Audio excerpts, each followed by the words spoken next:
Epistle to the Romans, Volume 2, Session 46. 羅馬人書註釋第二卷第46講。羅馬書第12章18節，若是能行，總要盡力與眾人和睦。As much as in you lieth， 總要盡力。If the preceding clause alludes to the impossibility proceeding from considerations objective to ourselves, this bears upon the exercise of every means within our power to maintain peace with our fellow men。 前邊嘅從句暗示因為客觀嘅考慮而導致一啲嘅不可能性。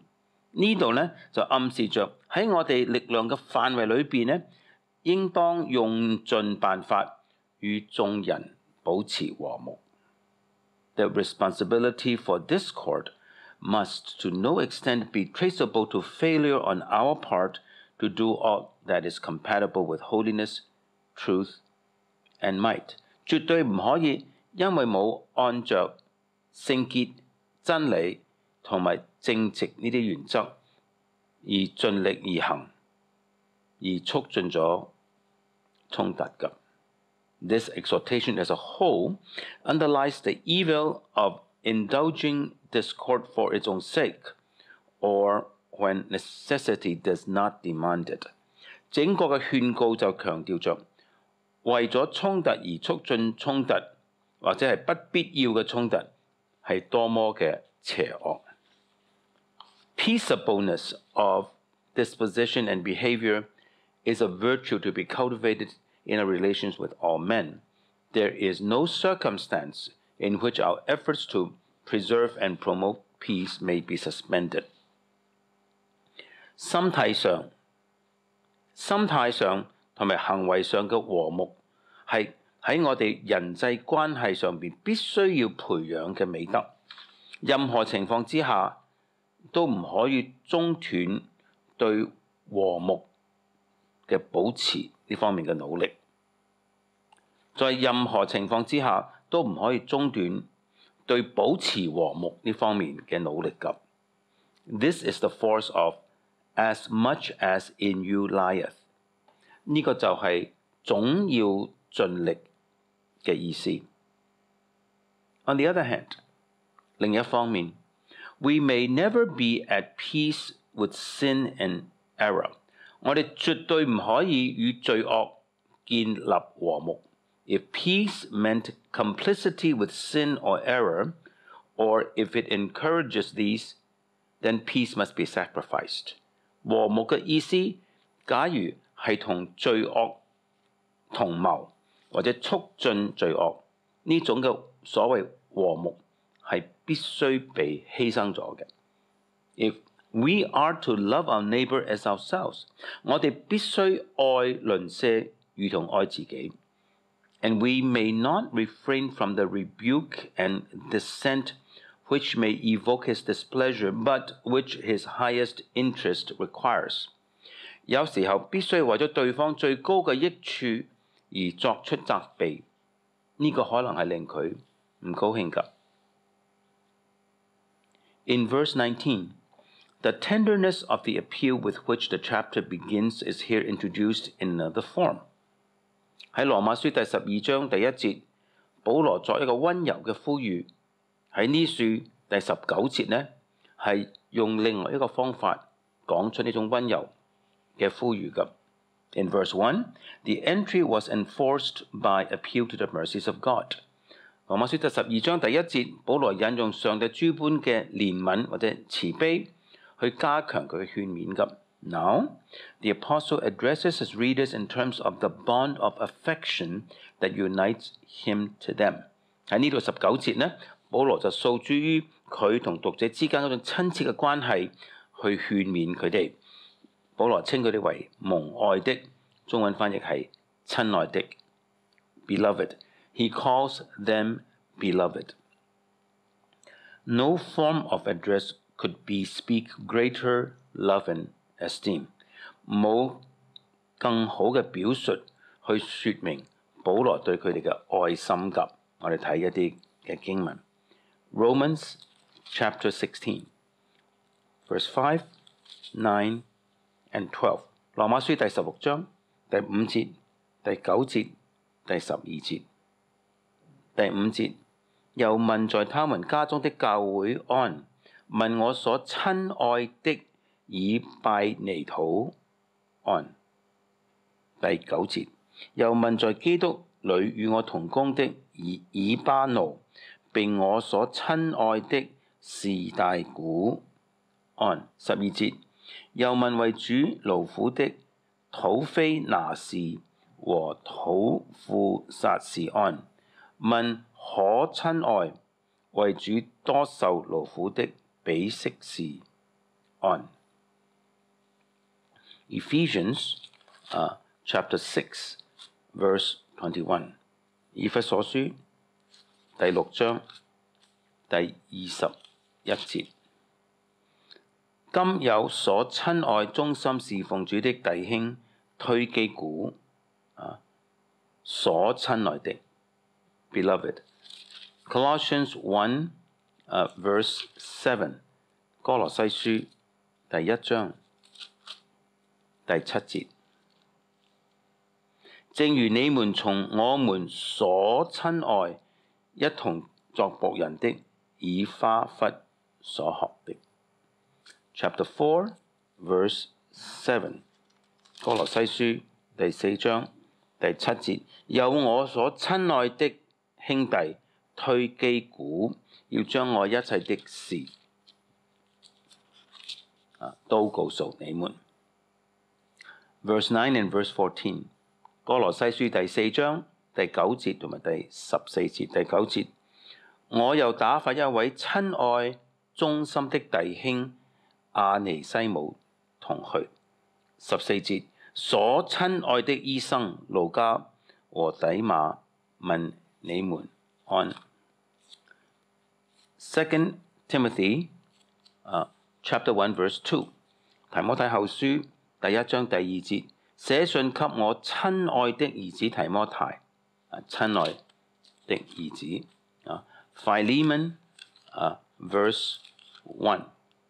腓利門書第1節，為耶穌基督被囚的保羅同兄弟提摩太寫信給我們所親愛的同工腓利門 beloved。 親愛，冇一個字呢係更加能夠表達出呢種嘅愛心㗎。It underlies the solicitude Paul entertained that believers should not give way to avenging retaliation。呢度強調保羅係咁如何嘅關心佢哋嘅，恐怕信徒會從事報復。There is a close relation between this prohibition and that of verse 17, not to render evil for evil. But there must be some difference。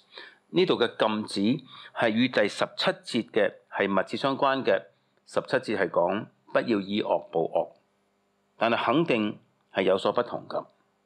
This probably resides, as Calvin suggests, in the more serious kind of injury inflicted and of recompense contemplated in this instance。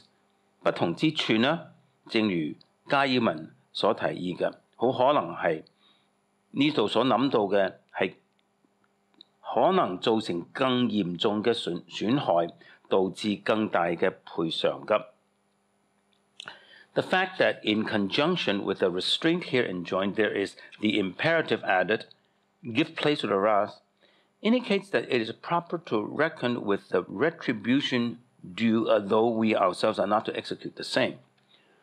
保羅除咗吩咐信徒要約束自己之外，更加上呢個吩咐要給憤怒留空間。中文嘅翻譯本係話寧可讓步，或者係話讓對方發怒。呢件事就係指出計算自己所應得嘅補償係應當的，但係不可以自己去執行呢個報應。In verse 17, no such retribution necessarily comes into purview。 喺第17節唔一定諗到補償呢件事嘅。What is the wrath to which we are to give place？ 那麼我哋要讓步嗰個嘅憤怒係指乜嘢呢？ Various interpretations have been proposed。解經家嘅意見係分歧㗎。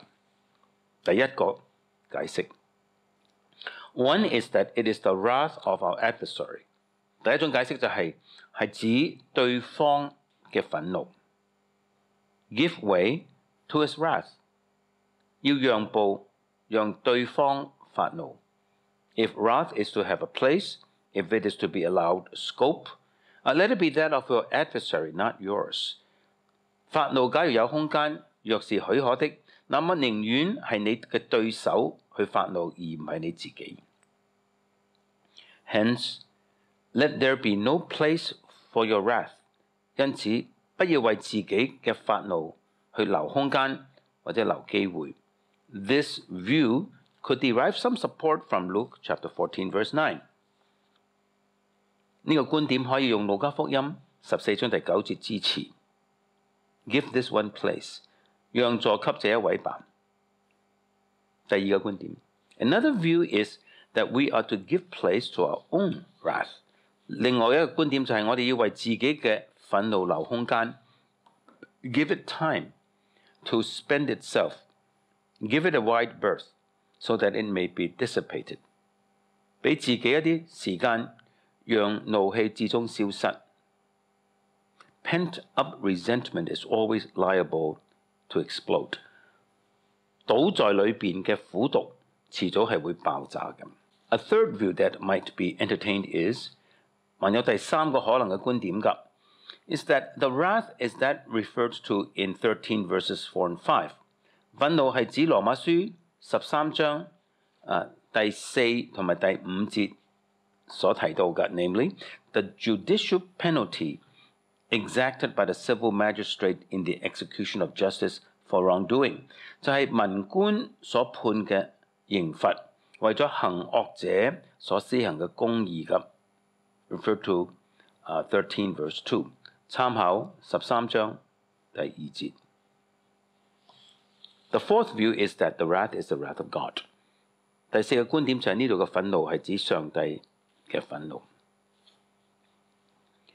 The most conclusive argument against the first view is that the wrath of an adversary is not necessarily contemplated。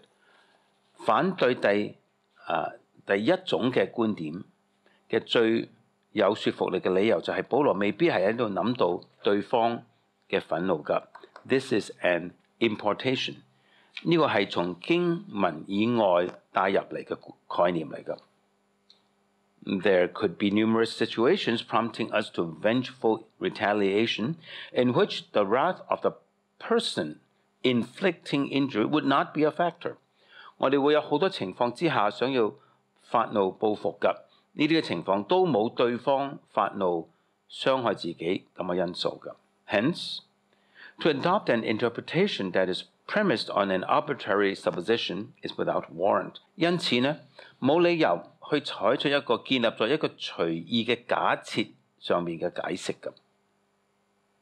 The second view， 第二個觀點 has little to commend it on the basis of usage。根據聖經嘅用詞法呢，亦都冇好強嘅支持㗎。It is apparent that our vindictive anger is not to be vented。This is the force of the prohibition。好明顯嘅，我哋係唔應該發泄自己嘅怒氣，呢個就係禁止嘅意思。But if our anger is to be curbed, if it is not to be given entertainment, then according to the analogy of Ephesians 4:27, we are not to give it place。但係我哋假如約束自己嘅怒氣，若不可心懷憤怒，那麼根據以弗所書4章27節呢，我哋係唔可以為呢個憤怒氣呢係留餘地㗎。It would be contrary to the pattern of this latter usage to suppose that the same thought could be expressed by saying give it place。假如認為讓步係讓步俾憤怒，就違背咗以弗所書第4章27節嘅意思㗎。These foregoing objections do not apply to the third view。呢啲理由係唔可以用嚟反對第三個觀點㗎。And since Paul proceeds to deal immediately with the office of the civil magistrate as a servant of God and adventure unto wrath to him that doeth evil, there is much to commend this interpretation. 而保羅既然馬上要論到文官嘅職分，佢係上帝嘅僕人，係為咗善惡，為咗賞善同埋罰惡嘅，咁呢係有充足嘅理由支持呢個解釋嘅。Vindicatory retribution is the prerogative of the magistrate. 報應的確係法官嘅權利。And the effect of the exhortation would be, let the place of vengeance be occupied by the magistrate, and do not you presume to occupy it. 因此呢個勸告嘅意思就係話呢，報應係由法官執行嘅，唔可以擅自奪取呢個職位。The fourth view, however, has the most to commend it. 但係第四個觀點呢，係有最多支持佢嘅理由㗎。Number one， 第一個理由。In Paul's usage, the wrath, and also wrath without the article, is pervasively the wrath of God. 根據保羅嘅用詞法，憤怒，不論有冇有呢個冠詞，有冇有 the， 普遍嚟講係指上帝嘅憤怒㗎。我哋睇一系列嘅經文 ，Romans chapter 2, verse 5 and 8， 羅馬書第2章。第5節同埋第8節。第5節，你竟任着你剛硬不悔改的心，為自己積蓄憤怒，以致上帝震怒，顯他公義審判的日子來到。Verse 8， 第2章第8節，唯有結黨不順從真理，反順從不義的，就以憤怒怒恨報應他們。Chapter 3, verse 5， 羅馬書第3章第5節，我且照着人的常話說，我們的不義若顯出上帝的義來，我們可以怎麼說呢？上帝降怒是他不義嗎？ Chapter 5, verse 9， 羅馬書第5章第9節。現在我們既靠着他的血稱義，就更要藉着他免去上帝的憤怒。上帝的憤怒。Romans chapter 9, verse 22。羅馬書第9章第22節。倘若上帝要顯明他的憤怒，彰顯他的權能，就多多忍耐寬容那可怒預備遭毀滅的器皿。Ephesians chapter 2, verse 3， 以弗所書第2章第3節。我們從前也都在他們中間放縱肉體的私慾，隨着肉體和心中所喜好的去行，本為可怒之子。可怒之子。Thessalonians, 1 Thessalonians chapter 1, verse 10， 帖撒羅尼迦前書第1章第10節，等候他兒子從天降臨，就是他從死裏復活的那位救我們脫離將來憤怒的耶穌。1 Thessalonians chapter 2, verse 16， 帖撒羅尼迦前書第2章16節，不許我們傳道給外邦人，使外邦人得救，常常充滿自己的罪惡。上帝的憤怒臨在他們身上，已經到了極處。Chapter 5, verse 9， 仲有帖前第5章第9節，因為上帝不是預定我們受刑，呢度用到刑罰呢個字，刑罰原文係作憤怒咁。In every instance, with the possible exception of 13:5, where the wrath is spoken of without any specification, it is the wrath of God。喺每一次保羅用憤怒呢個字嘅時候，而唔多加描述嘅話呢，都係指上帝嘅憤怒㗎。羅馬書3章第5節、5章第9節、第9章22節、帖撒羅尼迦前書第2章第15節、第16節，可能係除咗一個例外，就係羅馬書第13章第5節。No argument so far adduced bears the weight of this consideration。到目前為止係冇任何一個論證有呢一點嘅說服力㗎。Number 2，第二個理由 ，The admonition to give place to the wrath is supported by appeal to Scripture。為咗讓向發怒讓步係有經文嘅支持㗎。But the scripture quoted, Deuteronomy 32:35, is the assertion of the divine prerogative， 係引用申命記32章25節宣告上帝嘅權利㗎。Vengeance belongeth to me, I will recompense, saith the Lord。申冤報應都係我。這是耶和華所說的。This defines the wrath, and only the most conclusive counter-argument could remove the specification which this question provides。呢個係憤怒嘅定義，除非有好強嘅理由，不然呢不能否認憤怒係指上帝嘅憤怒咁。Suffice it to ask， 我哋只需要問呢個問題 ：What wrath, other than the wrath of God, could be supported by the appeal to God's unique prerogative of executing retribution？ 保羅訴諸於上帝執行報應嘅獨有權利，除咗佢自己嘅憤怒，仲會係乜嘢憤怒呢？ Here we have what belongs to the essence of piety。 呢度我哋睇到敬虔嘅核心嘅意義。The essence of ungodliness is that we presume to take the place of God。不敬虔嘅生命嘅本質就係話取代上帝嘅地位 ，to take everything into our own hands， 什麼都奪過來，由自己去掌管。It is faith to commit ourselves to God, to cast all our care upon Him, and to vest all our interests in Him。信心嘅生命就係把自己奉獻給上帝，把一切重擔都卸給佢。